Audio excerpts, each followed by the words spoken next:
3. How can I thank you? One sunny day, Mr. Mouse went for a picnic. The air feels fresh, said Mr. Mouse. He looked across the lake. Wow, it's so pretty. Then Mr. Mouse heard a cry. Help! It was Mr. Duck. She could not get out of the net. Mr. Mouse broke through the net with his sharp teeth. How can I thank you? Asked Mr. Duck. No need, pass it on, said Mr. Mouse. The next days, Mr. Duck was walking by the pond with her family. She saw Mr. Elephant. He looked sad. What's wrong? Asked Mr. Duck. I dropped my basket of grapes in the pond. I can help you? Mr. Duck and her family found the grapes for him. He became happy. Thank you. That afternoon, Mr. Elephant was taking a break in the forest. He heard a cry from a tree. Help! It was Mr. Bird. One of her eggs fell to the ground. Mr. Elephant pick it up with his long nose. The next day, Mr. Bird saw Mr. Mouse in the water. He was crying for help. Mr. Bird, help him out of the water. Thank you for your help. I was looking across the lake on the rock. Then I fell into the lake by mistake, said Mr. Mouse. I can take you there, said Mr. Bird. Wow, how can I thank you? No need, pass it on, said Mr. Bird. 3. How can I thank you? One sunny day, Mr. Mouse went for a picnic. The air feels fresh, said Mr. Mouse. He looked across the lake. Wow, it's so pretty. Then Mr. Mouse heard a cry. Help! It was Mr. Duck.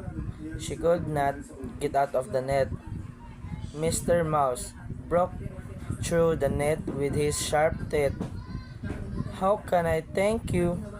Asked Mr. Duck. No need, pass it on, said Mr. Mouse. The next days, Mr. Duck was walking by the pond with her family. She saw Mr. Elephant. He looked sad. What's wrong? Asked Mr. Duck. I dropped my basket of grapes in the pond. I can help you? Mr. Duck and her family found the grapes for him. He became happy. Thank you. That afternoon, Mr. Elephant was taking a break in the forest. He heard a cry from a tree. Help! It was Mr. Bird. One of her eggs fell to the ground. Mr. Elephant pick it up with his long nose. The next day, Mr. Bird saw Mr. Mouse in the water. He was crying for help. Mr. Bird, help him out of the water. Thank you for your help. I was looking across the lake on the rock. Then I fell into the lake by mistake, said Mr. Mouse. I can take you there, said Mr. Bird. Wow, how can I thank you? No need, pass it on, said Mr. Bird. 3. How can I thank you? One sunny day, Mr. Mouse went for a picnic. The air feels fresh, said Mr. Mouse. He looked across the lake. Wow, it's so pretty. Then Mr. Mouse heard a cry. Help! It was Mr. Duck. She could not get out of the net. Mr. Mouse broke through the net with his sharp teeth. How can I thank you? Asked Mr. Duck. No need, pass it on, said Mr. Mouse. The next days, Mr. Duck was walking by the pond with her family. She saw Mr. Elephant. He looked sad. "What's wrong?" asked Mr. Duck. "I dropped my basket of grapes in the pond. I can help you?" Mr. Duck and her family found the grapes for him. He became happy. Thank you. That afternoon, Mr. Elephant was taking a break in the forest. He heard a cry from a tree. "Help!" It was Mr. Bird. One of her eggs fell to the ground. Mr. Elephant pick it up with his long nose. The next day, Mr. Bird saw Mr. Mouse in the water. He was crying for help. Mr. Bird, "Help him out of the water. Thank you for your help. I was looking across the lake on the rock. Then I fell into the lake by mistake," said Mr. Mouse. "I can take you there," said Mr. Bird. "Wow, how can I thank you?" "No need, pass it on," said Mr. Bird. 3. How can I thank you? One sunny day, Mr. Mouse went for a picnic. "The air feels fresh," said Mr. Mouse. He looked across the lake. "Wow, it's so pretty." Then Mr. Mouse heard a cry. "Help!" It was Mr. Duck. She could not get out of the net. Mr. Mouse broke through the net with his sharp teeth. "How can I thank you?" asked Mr. Duck. No need, pass it on," said Mr. Mouse. The next days, Mr. Duck was walking by the pond with her family. She saw Mr. Elephant. He looked sad.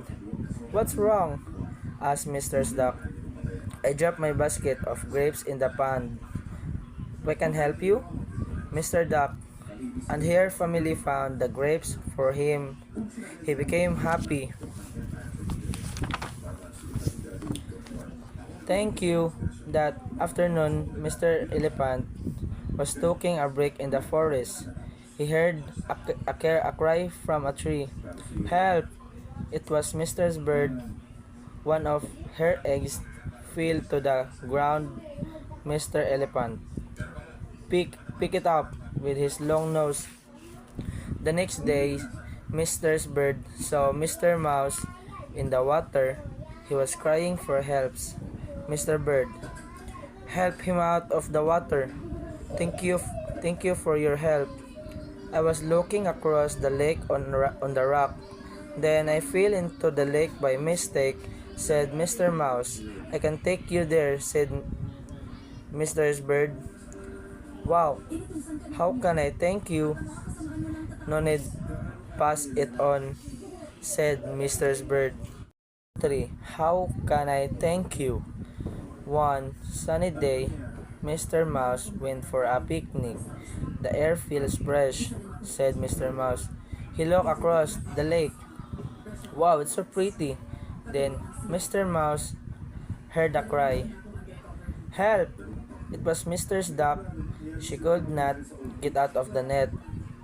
Mr. Mouse broke through the net with his sharp teeth. "How can I thank you?" asked Mr. Duck. No need, pass it on," said Mr. Mouse. The next days, Mr. Duck was walking by the pond with her family. She saw Mr. Elephant. He looked sad. "What's wrong?" asked Mr. Duck. "I dropped my basket of grapes in the pond. I can help you?" Mr. Duck and her family found the grapes for him. He became happy. Thank you. That afternoon, Mr. Elephant was taking a break in the forest. He heard a cry from a tree. "Help!" It was Mr. Bird. One of her eggs fell to the ground. Mr. Elephant pick it up with his long nose. The next day, Mr. Bird saw Mr. Mouse in the water. He was crying for help. Mr. Bird, help him out of the water. Thank you for your help. I was looking across the lake on the rock. Then I fell into the lake by mistake, said Mr. Mouse. I can take you there, said Mr. Bird. Wow, how can I thank you? No need, pass it on, said Mr. Bird.